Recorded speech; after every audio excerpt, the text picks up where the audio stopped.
K C. വേണുഗോപാലിന് അനുകൂലമായി flux വെച്ച CPM നേതാവ് CCTVയിൽ കുടുങ്ങി. തൃശൂർ വാടാനപ്പള്ളിയിൽ സേവ് കോൺഗ്രസിന്റെ പേരിലാണ് കെ.സിക്ക് വേണ്ടി ഫ്ലക്സ് വെച്ചത്. വാടാനപ്പള്ളി CPM ലോക്കൽ കമ്മിറ്റി അംഗം അരവശ്ശേരി മുഹമ്മദാണ് കുടുങ്ങിയത്. ദൃശ്യങ്ങളുണ്ട് കാണാം.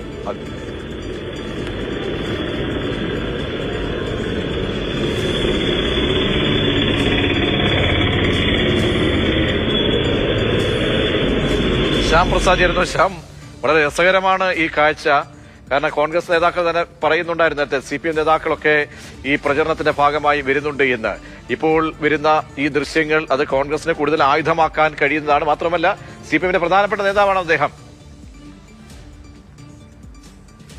കോൺഗ്രസിനകത്തെ ഈ മുഖ്യമന്ത്രിയെ ചൊല്ലിയുള്ള പോര് അത് കൂടുതൽ കനപ്പിക്കാൻ വേണ്ടിയാണ് CPM നേതാവിന്റെ വകയായിട്ട് ഇത്തരം ഒരു നീക്കം നടത്തിയത്. എന്തായാലും സേവ് കോൺഗ്രസിന്റെ പേരിൽ തൃശൂർ വാടാനപ്പള്ളിയിലാണ് കെ.സി. വേണുഗോപാലിന് വേണ്ടി ഫ്ലെക്സ് വെച്ച CPM നേതാവിന് CCTV ഇപ്പോൾ പാരയായിരിക്കുന്നത്. ഇക്കഴിഞ്ഞ ദിവസം രാത്രി 11 മണി നേരത്താണ് കെ.സി. വേണുഗോപാലിന്റെ ഫോട്ടോ വെച്ചുകൊണ്ട് കേസ് നയിക്കട്ടെ എന്നെഴുതിയ ഫ്ലെക്സ് ഗ്രാമപഞ്ചായത്ത് ഓഫീസിന് മുന്നിൽ ഈ CPM നേതാവ് സ്ഥാപിച്ചത്. രാവിലെ അത് ഇദ്ദേഹം തന്നെ ഫോട്ടോ എടുത്ത് ഫേസ്ബുക്കിൽ പോസ്റ്റ് ചെയ്യുകയും ചെയ്തു. എന്നാൽ CCTV ചതിച്ചതോടെ നാട്ടുകാരെല്ലാം ഈ വിവരം അറിയുകയായിരുന്നു.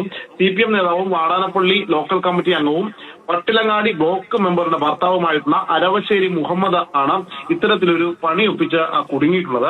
UDF മണ്ഡലം കമ്മിറ്റി എന്തായാലും പോലീസിൽ പരാതി നൽകിയിട്ടുണ്ട്. വാടാനപ്പള്ളിയിൽ ഇത് സംബന്ധിച്ച ഇന്ന് പ്രതിഷേധവും സംഘടിപ്പിച്ചു. CPMന്റെ ലോക്കൽ ഏരിയ നേതാക്കളുടെ ബൂത്തിലാണ് ഈ കുത്സ പ്രവൃത്തി എന്ന മണ്ഡലം UDF നേതാക്കൾ ആരോപിക്കുകയും ചെയ്തിട്ടുണ്ട്. വാടാനപ്പള്ളിയിൽ നടന്ന പ്രതിഷേധത്തിന് കോൺഗ്രസിന്റെ മുതിർന്ന നേതാക്കളടക്കം പങ്കെടുക്കുകയും കോൺഗ്രസ് പ്രവർത്തകരടക്കം പങ്കെടുക്കുകയും ചെയ്തു. എന്തായാലും ഇത്തരത്തിൽ കോൺഗ്രസിനകത്ത് ഇങ്ങനെ ഒരു പോര് നടക്കുമ്പോൾ അതിന് മൂർച്ച കൂട്ടാൻ വേണ്ടിയാണ് CPMകാർ ഇത്തരത്തിൽ നടപടിയുമായി മുന്നോട്ട് വരുന്നതെന്നാണ് കോൺഗ്രസിന്റെ ആക്ഷേപം. ശരി, ശ്യാം പ്രസാദ് തോമനാണ് വിവരങ്ങൾ നൽകിയത്. വളരെ രസകരമാണ്. കാരണം ഇനി ഈ ഫ്ലെക്സുകളുടെയൊക്കെ തന്നെ പിതൃത്വം ആർക്കാണ് എന്ന ചർച്ചകളൊക്കെ വരുമ്പോൾ അത് CPMലേക്ക് ചാരാനുള്ള വഴി CPMന്റെ നേതാക്കൾ തന്നെ ഒരുക്കിയിരിക്കുന്നു. വരും ദിവസങ്ങളിൽ അങ്ങനെ CPMന് ഇതിന്റെ ഉത്തരവാദിത്തത്തിന്റെ ബാധ്യത ഏറ്റെടുക്കേണ്ടി വരികയാണ്. അങ്ങനെ പ്രധാനപ്പെട്ട നേതാവാണ്, CPMന്റെ ലോക്കൽ കമ്മിറ്റി അംഗമാണ്. കെ.സിക്ക് വേണ്ടി ഇങ്ങനെ ഇത്തരത്തിൽ ഒരു ഫ്ലെക്സ് ബോർഡ് വെച്ചുകൊണ്ട് തീ ആളി കത്തിക്കാൻ ശ്രമിച്ചത്. അത് CCTV മൂന്നാം കണ്ണ് എവിടെയുമുണ്ട് എന്നുള്ള കാര്യം ഇവരൊക്കെ മറന്ന് പോകാതിരിക്കുക. പഴയ കാലമല്ല, പണ്ടത്തെ കാര്യമല്ല. മുക്കിന് CCTV ദൃശ്യങ്ങളാണ്, കണ്ണിൽപ്പെടും. അങ്ങനെ കുടുങ്ങിയിരിക്കുകയാണ് CPM നേതാവ്.